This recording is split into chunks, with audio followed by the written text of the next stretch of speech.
parachute.com. Alors, bienvenue au projet de l'écoute de Sichot. On va apprendre donc le Sichot sur Parashat Chayei Sarah, le premier de Chelek Tetvav, de 15e tome de l'écoute de Sichot. Alors, dans cette Sicha, le Rabbi s'arrête sur le nom de la paracha qui s'appelle Chayei Sarah, qui veut dire la vie de Sarah. Alors, la première partie, jusqu'au Dalet, nous allons faire oralement. Et après, à partir de Sif Dalet, où il y a tout le Hezbel, le Bir, l'explication, le développement, nous allons faire dans le Sicha elle-même. Le Rabbi demande, on sait que le nom de chaque paracha, on va dire, exprime le tochen, le contenu de toute la paracha. Et ici, au propos de Parashat Chayei Sarah, ça nous pose un petit problème, car la paracha, elle porte le nom de Chayei Sarah, qui veut dire la vie de Sarah. Par contre, tous les événements récités dans cette paracha, d'abord, tous les événements ont eu lieu après, justement, les décès et le départ de Sarah. Donc, après la vie de Sarah. C'est pas que ça. C'est pas seulement que, on va dire, dans l'ordre chronologiquement, ces événements ont eu lieu après son décès. Mais ces événements sont tous liés justement avec l'après la vie de Sarah. Dans la première partie de la paracha, la Torah nous raconte comment Abraham Avinu s'en occupe de l'achat, de l'acquisition de Marat Marpella, la grotte de Marpella, justement pour enterrer Sarah après son départ. Plus tard dans la paracha, la Torah nous raconte comment Yitzhak va se marier avec Rivka.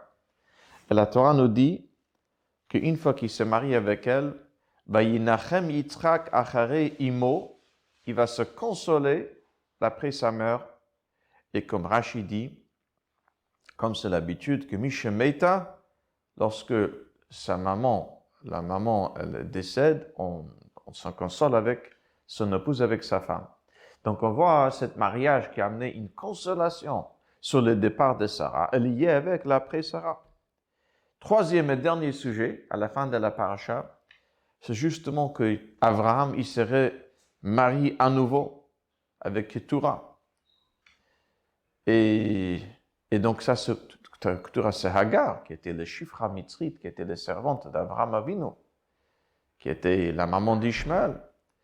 Et lorsqu'on sait que Sarah, elle, au contraire, elle a dit Garesh et Ha'ama Hazot, dans le paracha que nous avons lu, dans Parashat Lech Lecha. Alors là-bas, justement, Sarah demande à Abraham Avinu de renvoyer Hagar avec Ishmaël de foyer. Et là, qu'est-ce que va faire Abraham Avinu? Il va la ramener, va se remarier avec elle, va l'épouser à nouveau. Donc, tous ces sujets sont a priori liés avec l'après-Sarah, l'après-vie de Sarah. Et pourtant, cette paracha porte le nom de Chayei Sarah, la vie de Sarah. Une première explication que le Rabbi donne, après ce qui est connu, c'est marqué dans le Gemara de Tanit à propos de Yaakov Avinu, puisque pour Yaakov Avinu, ne s'est pas marqué le mot Vayomat, c'est-à-dire qu'il est mort, c'est marqué Vayigva. Alors, c'est pour cela nous dit le Gemara que Yaakov Avinu l'omet. Yaakov Avinu n'est pas mort. Et le Gemara demande, qu'est-ce que ça veut dire? Il n'est pas mort. Vechi, berdi, chantuchantayes, sauf de safdanaïs. Est-ce qu'on peut dire que tout ce que le médecin en Égypte ont fait avec lui, avec le corps de Yaakov Avinu, tout cela c'était pour rien, s'il était vivant. Et le Gemara nous dit, Mazaru bachaim, afhu bachaim. Comme ses descendants sont vivants. Et donc à travers eux, afhu, lui aussi, Yaakov Avinu, toujours vivant. C'est-à-dire, ça, c'est le pirouche de Yaakov Avinu l'omet. Il n'est pas mort, ça veut dire qu'il est vivant. Il est vivant à travers ses descendants. Et donc, on peut dire, c'est pour cela que ces parachas portent le nom de Chayei Sarah, la vie de Sarah.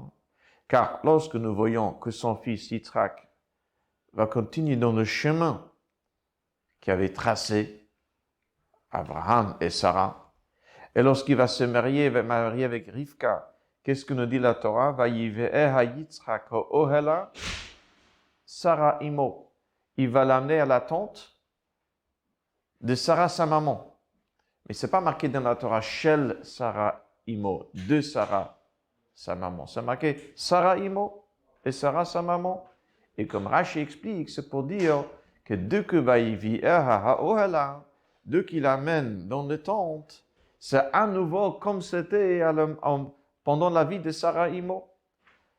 Rashi donne les trois choses qui sont revenues, les trois choses en fait qui ont disparu au moment des décès de Sarah et qui revient au moment que Rivka va être épousée par Yitzhak.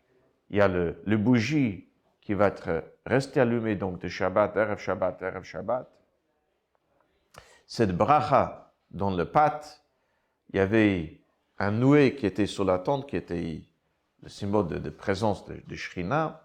Alors, donc on voit que c'est vraiment le Zara, ici, la descendance de Sarah est là, et c'est cela qu'il exprime l'idée de Chaye Sarah, qu'elle est toujours vivante à travers ses enfants.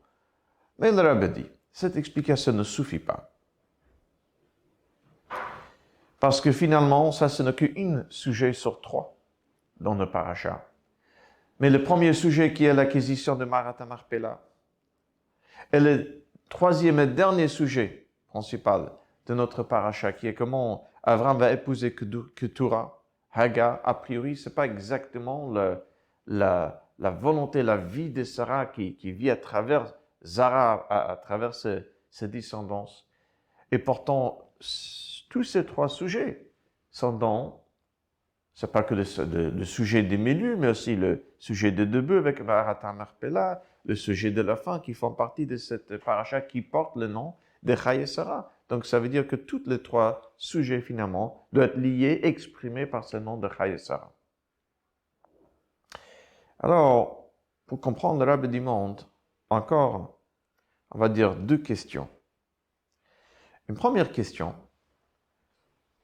lorsque Avraham Avinu est en négociation avec le Bnei Chet, les enfants de Chet, Ephron, Hachiti, pour l'acquisition de Marat Marpella, il leur dit « Ger vetoshav anochi imachem ».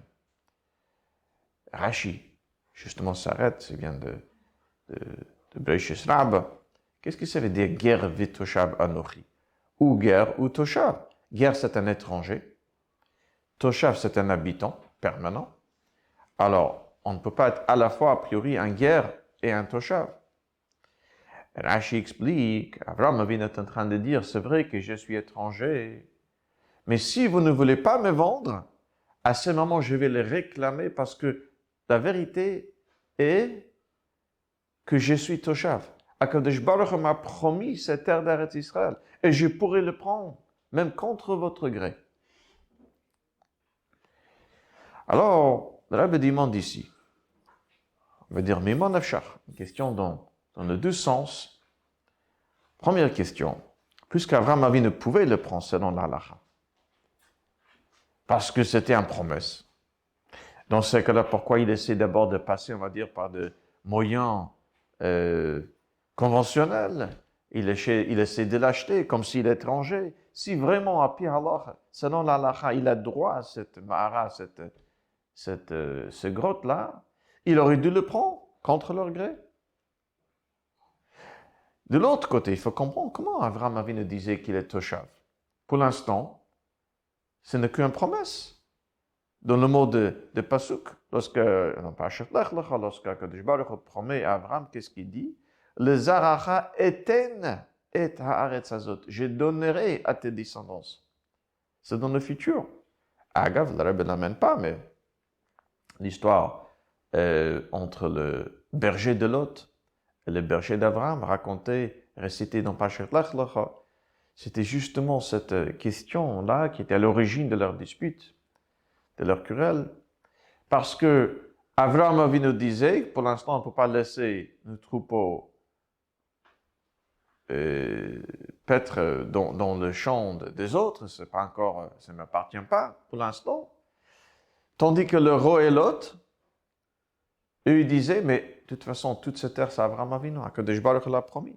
Mais les réponses de Ro et Abraham, c'était que ça, c'est une promesse pour l'instant, ce n'est pas encore le cas. Donc, comment est-ce qu'Abraham Avinu pouvait dire que je pourrais le prendre même selon l'Allah, contre votre gré? Encore une dernière question. À la fin de la paracha, lorsque la Torah nous raconte sur le décès, le départ d'Abraham Avinu, comment il a été enterré par Yitzhak et Ishmael, c'est marqué Vayikburu Oto, Yitzhak et Ishmael. Que Yitzhak d'abord et Ishmael ensuite l'ont enterré. Le Chazan nous dit, c'est Rashi l'amène. On voit ici que justement Ishmael a fait tchouva. Parce qu'il a laissé Yitzhak devant lui, c'est-à-dire qu'il a reconnu que le vrai héritier matériel, mais spirituel essentiellement d'Abraham Avinu, c'était Yitzhak. C'est pour ça que c'est marqué Yitzhak avant Ishmael. Donc on voit qu'Ishmael a fait tchouva. Et Rashi dit, c'est pour cela que c'est marqué dans le pasuk à propos d'Abraham, à la fin de notre parsha, qu'il est décédé Beseiva Tova, ça veut dire il était vieux, mais aussi Tova, ça veut dire c'est-à-dire qu'il a déjà mérité de voir dans sa vie le tchouva d'Ishmael. Alors, le rabbin demande pourquoi tout cela, la Torah nous fait une petite allusion. À quel moment? Au moment des décès, des départs d'Abraham Avinu, pourquoi pas plus tôt? Alors, nous allons voir donc l'explication sur tout cela, comment tout le sujet de la paracha sont tous exprimés justement par le nom de Chai et Sarah, la vie de Sarah. Et pourquoi à la fois Abraham Avinu, on va dire, n'active pas le fait qu'il reste pour l'instant guerre étranger, mais en même temps il pouvait dire que oui, je pourrais le prendre même contre votre gré. Et pourquoi après le décès d'Abraham Avinu, cela nous voyons que Ishmael il fait tchouva. Alors à partir de Sif Dalet, dans le Sikha. Il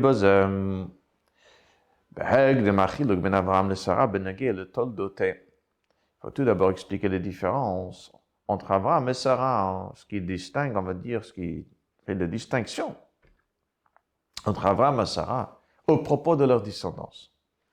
Abraham, qui pshutam shel dvarim, lo haya rak aviv shel Yitzchak, אלא גם של ישמעאל.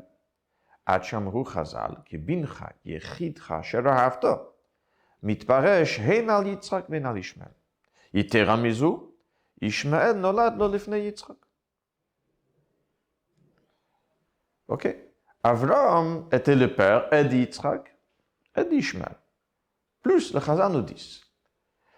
Au début de Nisayan HaKedah, que nous avons vu dans Parashat Vayera à la fin, la Torah nous dit, Vayach haranvar meila, Hashem dit à Abraham, Kachna, et bincha, et yechitra, asher ahavta, et Yitzhak.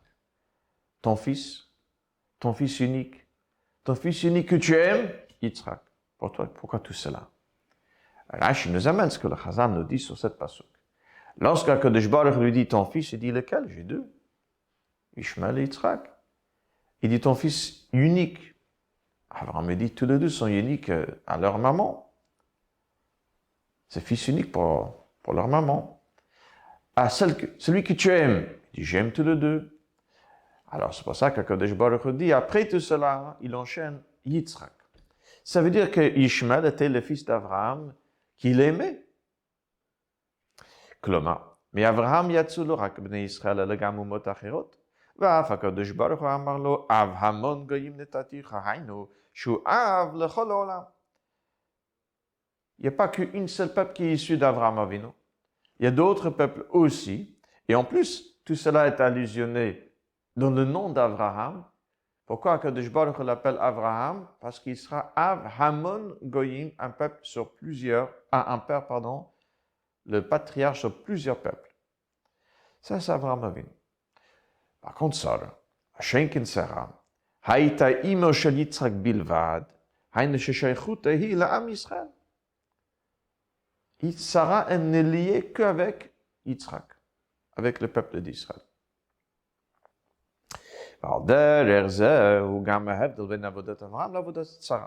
Même chose, on trouve cette différence, cette distinction aussi dans la vodat Hashem d'Abraham d'un côté et la vodat Hashem de Sarah de l'autre côté. Abraham pirsem elokut lechol suge bnei adam. Hikri Abraham avinu d'shmo shel HaKadosh Baruch Hu b'feh kol over v'shav. ואפילו לערבים המשתחווים לה כרגליהם, מבלי להשגיח אם יישארו גם לאחר מכן תחת השפעתו אם לאו. אברהם répondait, propageait le Mouna en Hachem, le Chol Over Veshav, comme le dit le Gemara, le Rambam, toutes les passants, même à ceux qui auparavant se prosternaient aux poussières sur leur terre, c'est-à-dire les vrais idolâtres. À eux aussi, Abraham Avinu a essayé de leur enseigner l'existence d'Akadosh Baruch Hu. Et même si, après, deux qui quittent son temps à sa tente, il pouvait tout oublier, Abraham Avinu a essayé de répandre cette idée, de propager à tout le monde. השפעת והמשכת אלוקות על יד מי שנולד יצחק הייתה רק למקם הראוי לצד הקדושה כמרומז בסיפור הבנה וכמבואר ברוך הוא בתרס החסידות. Sarah, par contre, au moins à partir de la naissance d'Yitzhak, son hashpa, son influence, finalement, était limitée. Elle était destinée, on va dire, à un seul endroit qui était Yitzhak et ses descendants. Comme le Rabbi dit, comme c'est allusionné dans l'histoire racontée dans le Gemara sur Rabbi Benaha, est telle que cette histoire de Rabbi Benaha est développée, expliquée dans le Torah Chassidut. Le Gemara dit que Rabbi Benaha, il pouvait identifier exactement où est enterré Abraham et Sarah, et il avait une vision que comme Sarah, elle sort le psolet, c'est-à-dire le reste des cheveux de la tête d'Abraham Avinu, et la Chassidut explique que le sarot, le cheveu, ça veut dire un chayut, une vitalité, mais qui vient du cerveau, mais de manière très, très concentrée. C'est pour ça qu'on ne sent pas beaucoup de l'attachement de sarot, c'est pour ça qu'on peut le couper, etc.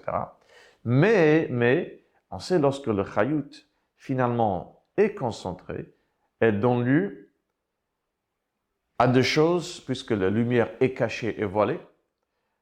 Alors, dans le langage de la Chassidut, de Kabbalah, c'est Mosif Chayut Beklipot, c'est-à-dire que même les klipot, même les forces négatives, ils peuvent aussi puiser leur vitalité de Kedusha. Et donc, Sarah était là pour dire, non, que le Chayut qui vient d'Avraham Avinu, cette Hashpa'a, cette influence qui vient d'Avraham Avinu, qu'elle n'arrive pas dans l'endroit où il ne faut pas. Qu'elle n'arrive que là où elle doit arriver, c'est-à-dire à Yitzhak.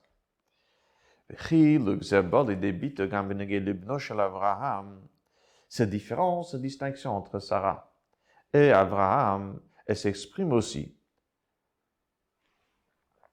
vis-à-vis, on va dire, ce travail, on va dire, de Sarah, pardon, son aveu de Tachem, cette ligne de Sarah, s'exprime aussi dans son lien, cette relation qu'elle avait avec Ishmaël, et la manière qu'elle était différente, on va dire, que de lien qu'Abraham avait avec lui, avec Ishmaël. Ok. Il dit, chez Sarah, Omra Klapav, le fils d'Abraham, Ishmaël, Sarah dit vis-à-vis de lui, elle dit donc à Abraham, Garesh, dans Parashat Lech Lecha, Garesh ha'ama azot vet bena, ki lo yirash ben ha'ama azot im bni Yitzchak. V'achen hisig et mevukasha. Af ki vayera hadavar mod ben Abraham alodot beno. Sarah demande qu'il soit expulsé, qu'il ne pourra pas hériter ensemble avec Yitzhak.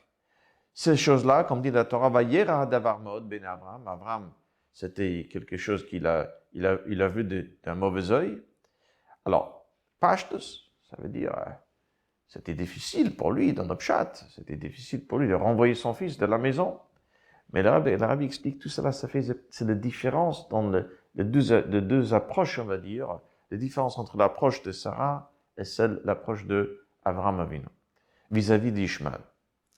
Abraham himshich elokut lakol, ve'al kein vayera hadavar meod gomer alodot beno, sheomeret lo lishalcho, ve'od zot, Abraham bikesh ve'hisig mevukasho, lo Yishmael yichir lefanacha. Abraham, puisqu'il voulait influencer tout le monde, et même Ishmaël, c'est pour ça qu'il ne pouvait pas accepter de renvoyer Ishmaël. Au contraire, lui, qu'est-ce qu'il demandait? Lui, Ishmael, Ishmael aussi, fera tchouva. Et finalement, il a réussi. Donc, il ne voyait pas de bon oeil le fait qu'il faut renvoyer Ishmael. Ce ne correspondait pas du tout à sa manière à ses relations avec Ishmael. Ah bon, mais ça, par contre, du côté de Sarah. Ein kol erech ben Ishmael Yitzhak. וממילא צריך להתקיים גרש האמה הזאת ואת בנה, כי לא יירש גומר עם בני גומר. היינו שאין הוא שייך לקבל את השפעת אברהם ביחד עם יצחק עם ישראל. Du côté de Sarah, elle voyait qu'il n'y a aucune mesure, on va dire, en commun entre les deux, entre Ishmael et Yitzhak. C'est pour ça qu'il faut l'expulser. Il ne peut pas être héritier aux côtés d'Yitzhak. Donc d'un côté, l'influence de Sarah, c'était, on va dire, destinée que à Yitzhak. C'est que lui qui doit prendre la suite, tandis qu'Abraham était prêt que, on va dire, peut-être une partie de son héritage, de son influence en tout cas, soit destinée aussi à Ishmael et pas que, limité que à Yitzhak. Donc, le Rebbe va nous expliquer. Là, nous allons voir une sorte de fil conducteur qui nous suit, on va dire, parmi tous les différents sujets de la paracha. Cette idée que ce Yitzhak, et seulement Yitzhak, et pas Ishmael, est une idée qu'on voit dans la première partie de la paracha qui parle de Marat HaMachpelah, l'acquisition de Marat HaMachpelah, dans la deuxième partie de la paracha qui parle de Shidduch, de mariage de Yitzhak, et la troisième partie, c'est-à-dire comment Avraham Avinu, c'est vrai, il va se remarier, mais finalement, comment ce sera finalement mis en œuvre, on va dire, que l'héritage d'Avraham, ce sera plutôt entièrement pour Yitzhak, celui qui va prendre le relais, la suite d'Avraham Avinu, et non pas les descendants des autres épouses d'Avraham. Dans le Sikha, hey. ועניין זה הוא הנקודה הכוללת של כל הפרשות והסיפורים שבפרשותינו. מערת המכפלה הייתה מקום קבורתם של אדם וחווה, אשר הם אבות כל המין האנושי. Paras HaMachpelah, c'était le lieu où étaient enterrés Adam et Chava, c'est-à-dire c'est le patriarche, on va dire, de toute l'espèce humaine. ולפי זה לכאורה, לא הייתה מערת המכפלה צריכה להיות שייכת רק ודווקא לעם ישראל. ואף על פי כן רואים אנו שאברהם השתדל בקנייתה לקבורת שרה, והיא מקום מנוחת שלושת האבות והאימהות, היינו ששייכת רק לישראל. וזה גוף הראיה שעם ישראל הוא גם העיקר היוצא מאדם וחווה, ואילו כל שאר האומות אין להם ערך לגבי ישראל. Nous voyons qu'Avraham Avinu, malgré que le Marat HaMachpelah, c'était le lieu où étaient enterrés Adam et Chava, le père et la mère de toute l'espèce humaine, il va le donc acquérir, et ce sera l'endroit où vont être enterrés que le Shloshet Havot Ve'imaot, c'est-à-dire le patriarche, la matriarche de Béné Israël, pour montrer que dans toute l'espèce humaine, on ne peut pas comparer entre, d'un côté, le peuple d'Israël, et de l'autre côté, tous les autres descendants d'Adam et Chava. Et donc, c'est pour ça que finalement, Abraham va l'acheter, ce poulon, finalement, que soit enterré là-bas, que Sarah, lui, et les deux autres Avot et Imaot. Les autres Avot et Imaot. La Chamikin Olamina Parche, ça c'est donc la première partie de la paracha, où nous voyons que la volonté de Sarah, finalement, se réalise. Après, Olamina Parasha, Bessipor, Advar Shlichot Eliezer, עניין נעלה עוד יותר. האילו שבישראל אין רק כלפי בני האומות, שאין להם שום שייכות כלל לאברהם, אלא גם כלפי אילו שאכן יש להם שייכות מסוימת אליו. Toujours dans la même ligne, mais on va dire un chidush encore plus. C'est-à-dire dans la deuxième partie de la paracha, cette idée, comment le Béné Israël se distingue, alors cette idée est encore plus fort dans le deuxième sujet de la paracha que dans le premier. Parce que dans la première partie de la paracha, on peut dire, ah, ça c'est le Béné Israël par rapport aux autres, de manière générale. Mais dans la deuxième partie de la paracha, là nous allons voir qu'on se distingue pas seulement de non-juifs de manière générale, mais même de ceux qui sont le plus proches, comme c'était le cas d'Eliezer.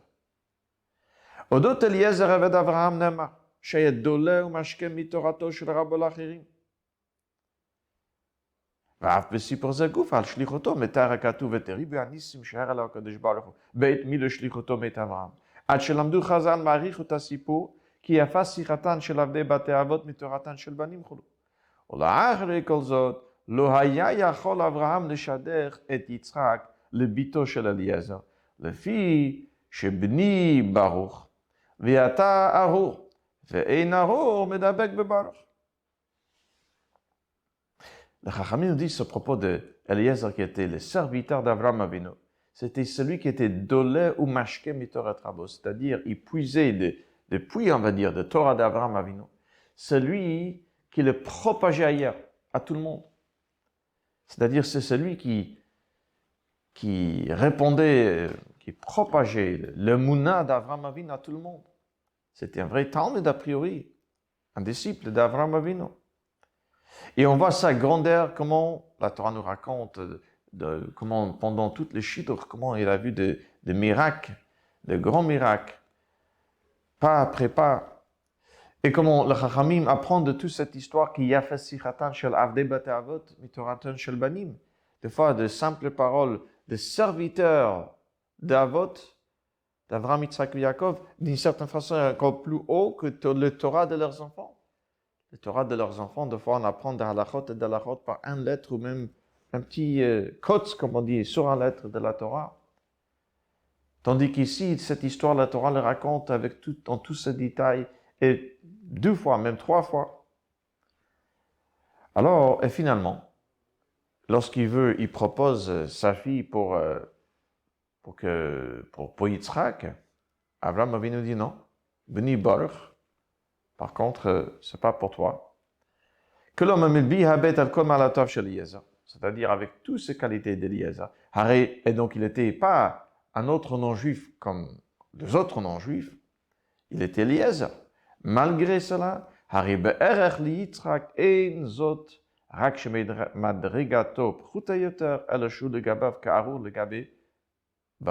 tellement qu'il n'est pas comme Yitzhak, mais devant Yitzhak, c'est comme une malédiction vis-à-vis d'une bénédiction. Et donc ça, c'est le chiddush du 12e sujet de la paracha par rapport au premier. Ce n'est pas seulement que le Béné Israël se distingue, mais même par rapport à quelqu'un comme Eliezer. Et enfin, le 3e sujet, dit le Rabbin, là, nous voyons cette idée, on va dire, encore un plus grand chiddush, même par rapport au 12e sujet. Même par rapport aux enfants d'Avraham Avinu. Ceux qui sont nés et ont grandi dans son foyer, donc d'une certaine façon encore plus proche d'Eliezer qui n'était qu'un serviteur. Et même là, c'est Yitzhak finalement qui est confirmé, on va dire, en tant qu'héritier, et non pas les autres.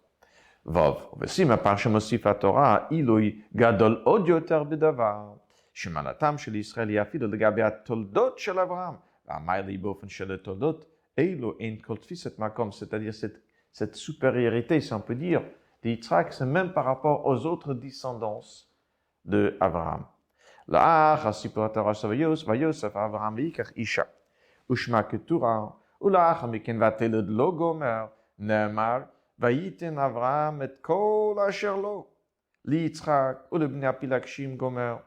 Natan Avraham, el pnei al-pelakshim gomer, Natan Avraham matanot, ve'yishalchem me'al Yitzhak beno.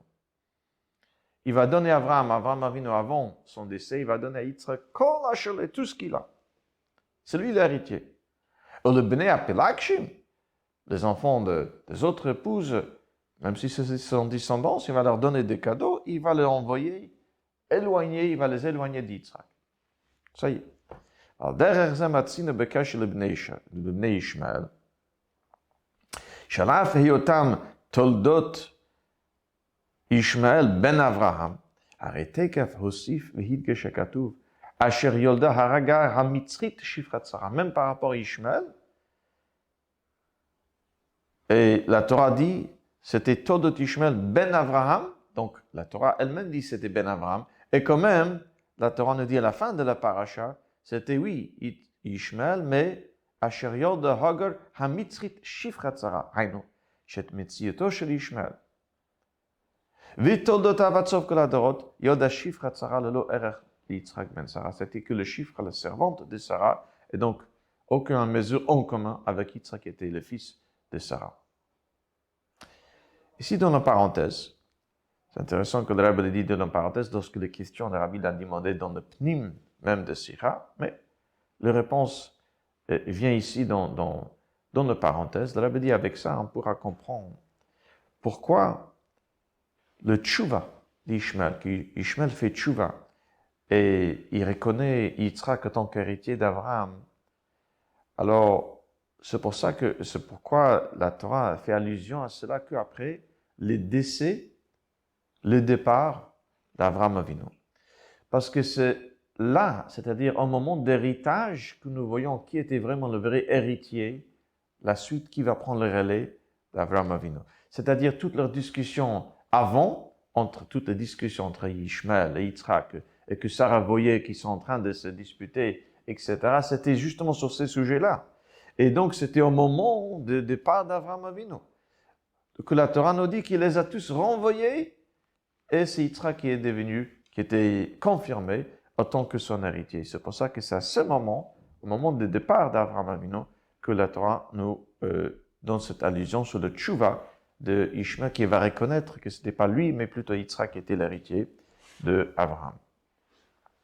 Et juste après, la parenthèse, Zuya shaychut aklalit, העניינים המדוברים בפרשה, לשמה של הפרשה.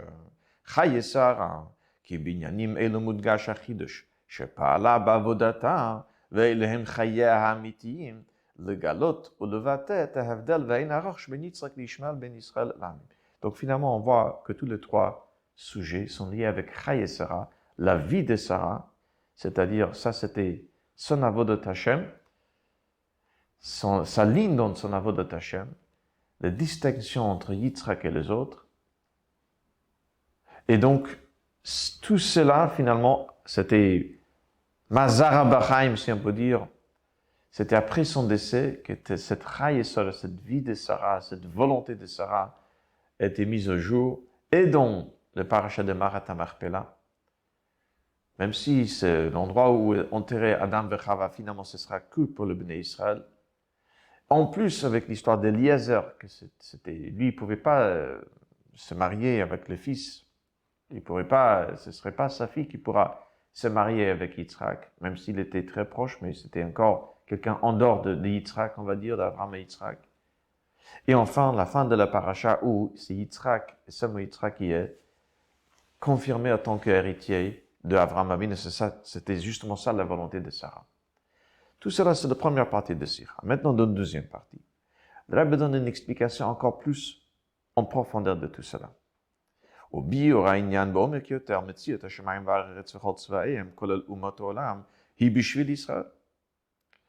L'existence de toute la création, toute la créature, ce Bishvil Israël, comme Rashi nous dit, c'est le premier pasuk de la Torah, Bereshit, Bishvil Bet Reshit, le monde est créé pour Israël et la Torah.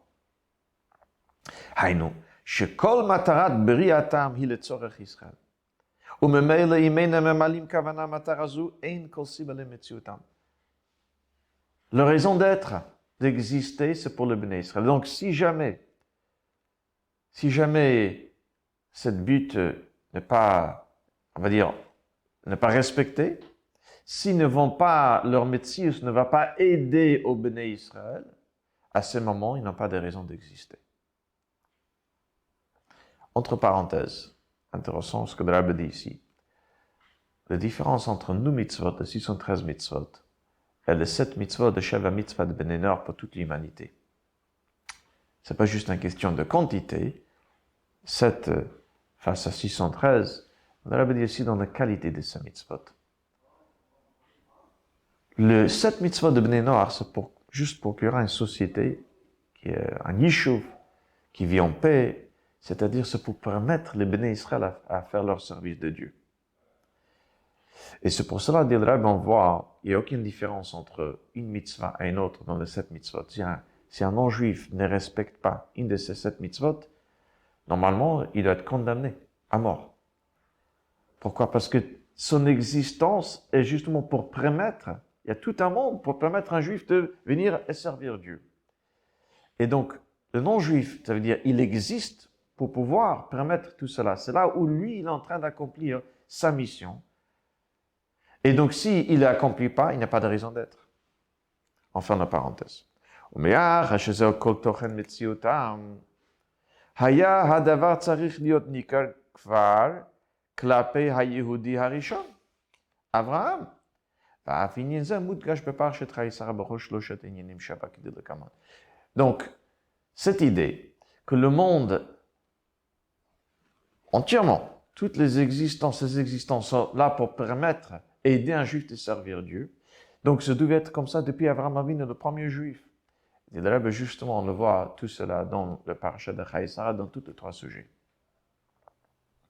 Dans le premier sujet, Chet, le parachat Rishona davar mudgash b'divrei Abraham ger v'toshav im tirtzu harini ger v'im lav v'chulu. Abraham Avinu dit, je suis étranger, et si vous n'acceptez pas, je vais le prendre par force.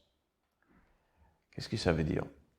Eretz Yisrael nivra l'idée HaKadosh Baruch Hu mitoch kavana shetinaten libnei Yisrael. ומה שבתחילה ברצונו נתנה להם לאומות העולם, היה כדי שיתקיים לאחר מכן, ברצונו נת להם ונתנה להם. Eretz Yisrael était créé par HaKadosh Baruch Hu avec le kavana, c'est-à-dire avec l'intention qu'elle soit donnée au Bnei Israël. Et si au départ, au moment de la création, HaKadosh Baruch Hu le donne aux autres, tout cela c'est pour que plus tard il va l'enlever et nous donner à nous. ונתינה זו גופי באופן כזה שלכל אחד חלק מארץ ישראל נקבע הזמן והאופן המיוחד לו, מתי וכיצד יגיע לידי בני ישראל. Chaque partie d'Eretz Israël a son moment, on va dire, au niveau de temps et aussi de quelle façon elle va arriver dans la main de Bnei Israël. Et donc, le Rabbi dit, pour Eretz Israël, de manière générale, elle devait être par la conquête à l'époque de Yeshua. Mais le Maharal Samarpaï, cette grotte ici, elle devait arriver déjà dans la main d'Abraham à l'époque d'Abraham Avinu, et non pas par la conquête, mais par l'acquisition. Donc, dit le Rebbe, ça c'était le kavana d'Abraham Avinu lorsqu'il dit Ger v'toshav anochi hayom, anochi imachem hayom. Je suis guerre étranger, parce qu'Akadosh Baruch Hu veut que cette Ma'arat HaMachpelah, qui tombe, on va dire, dans ma main, mais par une acquisition. Donc, je suis guerre. Mais tout cela, c'est lorsque vous faites votre travail. Hein, vous allez me vendre. Mais si jamais vous allez refuser de me vendre, à ce moment, écoutez, Eretz Yisraël a été créé pour que finalement ça arrive chez moi. Et donc, je serai toshav. C'est-à-dire, je suis guerre parce que, en condition que vous, de votre côté, vous êtes en train de jouer votre rôle. Mais si jamais vous ne jouez pas votre rôle pour me permettre à faire le mien, à ce moment, toshav, à ce moment, je suis un habitant, c'est-à-dire, je vais le prendre même à Baal Korchechem, c'est-à-dire contre votre gré. Ok. C'est-à-dire, dès que le Bnei Chet ne remplissent pas leur rôle, à ce moment, Abraham Avinu dit, vous n'avez plus de raison d'être. On va aller à tête. Prochain. Donc, ça, c'est le prochain sujet dans la paracha. Alder, Erzamidbar, Ha'inyan Ha'amur. שמציאות האומות חולו היא בשביל ישראל גם בעניין השני שבפרשתנו נשוי יצחק שהוא הראשון שנולד כיהודי ורבקה. La même chose, on va aussi dans le deuxième sujet de notre paracha, c'est le mariage entre Yitzhak, le premier qui est né en tant que juif, avec Rivka. בפרשה זו מתוארים באריכות de notre paracha est décrit avec un arichut, ça veut dire longuement, le nissim, les miracles qui ont eu lieu dans cette shidduch avec Eliezer. Et comment Eliezer va raconter après tout cela à Bethuel et Lavan, jusque c'était tellement évident qu'il y a une proclamation, ils proclament, une exclamation, pardon, ils disent que, oui, mais Hachem Yatsa, Hadavar Hazeh, dès qu'il entend tout cela, ils disent, tout cela c'est la main de Dieu, c'est sûr, Rivka donc doit partir avec vous, etc. Dès que, comme Rashi note, qui vient de Midrash, dès que Bethuel a commencé à changer un peu d'avis, peut-être qu'il faut annuler les shidduch, empêcher le départ de Rivka, qu'est-ce qui se passe? Tout de suite, il va mourir. Il va partir. C'est-à-dire que le Metziut, l'existence de Bethuel, il y a là de Rivka, celui qui a, c'est le père, celui qui a donné naissance finalement, qui amène dans ce monde. Et Rivka, tout cela, ceci, il va permettre à Rivka de se marier avec Yitzhak. À partir du moment qu'il n'est plus dans son rôle, il n'a plus raison d'exister, d'être. La même chose dit le Rabbi Yud, le troisième et dernier sujet. Alors, derrière זה גם בנוגע לעניין השלישי בפרשתנו, שבו מדגישה התורה כי לא זו בלבד שישמעאל הוא בן האמה, בן שפחת שרה, אלא יתרה מזו מציאותו תלויה דווקא בכך שמכיר כי הינו בן האמה. C'est-à-dire que Ishmaël, tel que la Torah le décrit, il était le fils de Shifrat Sarah, c'est-à-dire il peut exister, son existence dépend du fait qu'il reconnaît lui-même qu'il est le Ben Hama, qu'il est le fils de servante. On le voit dans le dernier pasuk de notre paracha d'Idrab. Le paracha se termine avec le pasuk sur le toldot d'Ishmael, la descendance d'Ishmael, al pnei chol echav nafal. Alors le pshat, ça veut dire nafal veut dire tomber, mais Rashi dit, ça veut dire que finalement ils étaient éparpillés, installés dans toute une région. Mais le Chazal nous dit c'est cette pasuk. Ad shelomet Avraham yishkon. Mishemet Avraham nafal. Tant qu'Avraham Avinu était là, yishkon, ils étaient, ça veut dire, ils résidaient. Après le décès d'Avraham Avinu, c'était nafal, il tombait. Qu'est-ce que ça veut dire? B'pnimetenyanim del Rab. Ça que Ishmael fait tchouva. Et il reconnaît que lui, c'est que le Ben Hama. Et c'est Yitzhak qui est l'héritier. Tout cela vient par les tfilot d'Avraham Avinu, le demande d'Avraham Avinu qui demande, il dit, lui Ishmael yichye lefanecha. Il veut qu'Ishmael vit bien, c'est-à-dire qu'il fasse tchouva. Et donc, Akadosh Baruch lui dit finalement, Ishmael shmaticha. Oui, j'ai été écouté, j'ai entendu. Et le tfilat d'Avraham est exaucé parce que finalement, plus tard, il va faire tchouva. Donc, dit le Rabbi, Vezehu pirush, ad shelomet Avraham yishkon, et mishmet Avraham nafal. C'est-à-dire, tant qu'Avraham vit en Ishmael, ça veut dire qu'il reconnaît, il fait tchouva comme Avraham voulait, et qu'il reconnaît que c'est Yitzhak l'héritier d'Avraham. À ce moment, Yishkon, il peut exister. Mais si jamais c'est plus Avraham, c'est Mishemet Avraham, Avraham est mort, c'est-à-dire il vit plus en Ishmael. Ishmael ne fait plus tchouva, il reconnaît plus Yitzhak en tant qu'héritier. À ce moment, Nafal, il va tomber. Il ne peut plus exister. Ça, c'est le pirush b'pnim esenyanim, en profondeur de ce dernier pasuk, la dernière partie de notre paracha. Alors, cela dit le Rabbi dans Yud Aleph. On va le faire oralement. On va aussi dans la différence entre le nom d'Abraham et Sarah, c'est-à-dire la manière qu'ils pouvaient avoir une influence sur leur entourage, c'est-à-dire le non-juif. C'était des deux manières différentes. Abraham, c'était Avhamon Goyim. C'est-à-dire, il voulait influencer aussi les autres, même ceux qui n'étaient pas de ses descendances. Sarah, le mot Sarah, le nom Sarah, c'est Miloshon Shrara, c'est-à-dire qu'elle gouverne plutôt.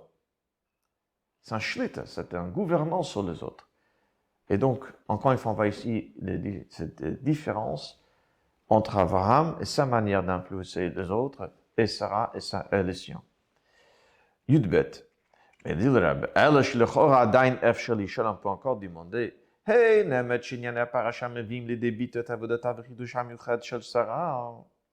Aval me'achar shebepoel oskim minyanim ele bizman, shelachar ptirata, הרי סוף סוף אין הם לגמרי בהתאם לחיי שרה לפי פשוטו.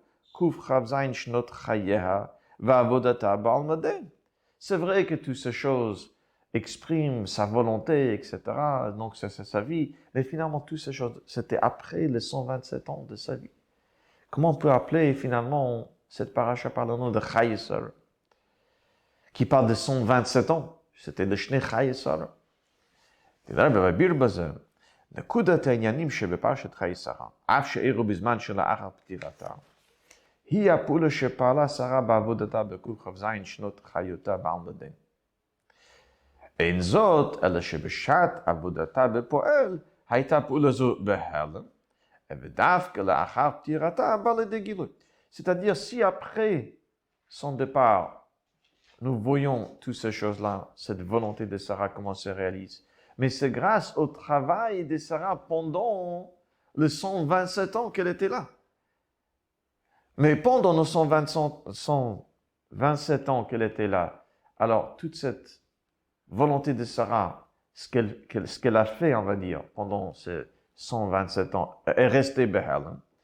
Et c'est qu'après son départ, après les 127 ans, que tout cela est venu de Halem de manière voilée et se dévoiler finalement après les 127 ans. Mais c'était grâce au travail, au service de Dieu de Sarah pendant les 127 ans qu'elle était là.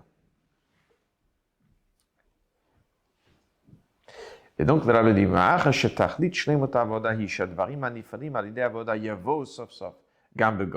puisque le but de chaque avoda est que de cette avoda, les choses viennent finalement bégalui, de manière dévoilée. Et comme je n'ai dit pas marichut benegel l'eschar hagil bolam haba, she'en zinyin zdadi v'nosaf, el shlemot hakavana shebekim hamitzvah bolam hazahi, bekach she'hamshacha shel edekim hamitzvot ba begilui bolam haba. Comme le Rabbi dit, comme on a déjà expliqué, bariches, longuement dans un autre endroit, dans Chelekei, de le côté Sichot, que ça que par mitzvah on a le schar de l'homme haba, c'est pas juste une rémunération. Ça, c'est le conséquence, le résultat de son avoda. Parce que une mitzvah doit amener finalement un giloui, un dévoilement divin.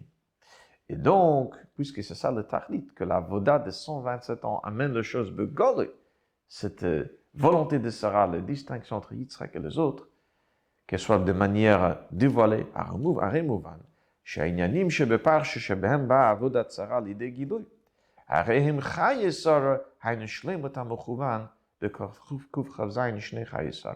Donc tout ce qui est raconté dans le parche finalement, ça c'était donc issu, et ça c'était le tahlit, c'était le but de toutes les 127 ans de חיי שרה, de vie de Sarah. À la fin de Nigim al-Rabbi dit l'enseignement que nous pouvons donc prendre de toute cette paracha est très simple. À notre époque, le Rabbi dit lorsque les descendants d'Ishmaël viennent avec une Tana et ils disent que le Marat Machpelah leur appartient, parce qu'eux aussi sont de Béné Abraham, ils sont des descendants d'Abraham. Alors nous avons une réponse très claire qui mène de notre paracha, dit le Rabbi. À part le fait, dit le Rabbi, que tous les habitants de cette région de nos jours ne sont pas forcément les descendants d'Ishmaël, qu'on sait que Sanharib, Melech Asher a déjà un peu mélangé les différentes populations, avec plein de transferts. Mais à part ça, dit le Rabbi, même Ishmaël lui-même a reconnu que le Marat Machpelah, Abraham l'avait acheté pour qui? Pour Sarah. Et pour Abraham en tant que père de Yitzhak. Ça, c'était le tchouva que Ishmaël lui-même a fait vers la fin de sa vie. Et donc, ça c'est la réponse à cette tana, cette plainte, cette réclamation de Béné Ishmael. Le Rabbi dit que même le non-juif finalement croit dans le Torah Shebichtav. Et donc, lorsque ces choses-là, cette idée-là, dit le Rabbi, soit claire et on soit nous-mêmes, les Béné Israël, convaincus de cela, et nous allons l'expliquer aux non-juifs, c'est-à-dire en trouvant de paroles justes pour l'expliquer, alors à ce moment, ce sera certainement accepté aussi par les autres. C'est sûr qu'il ne faut jamais avoir la tête baissée, mais plutôt le contraire, il faut dire toute la vérité, mais de bonne manière, comme nous avons expliqué. À ce moment, c'est là qui va faire cesser les différentes pressions que les nations peuvent mettre sur le Béné Israël à propos de Marat Machpelah, tout Eretz Israël, de manière générale.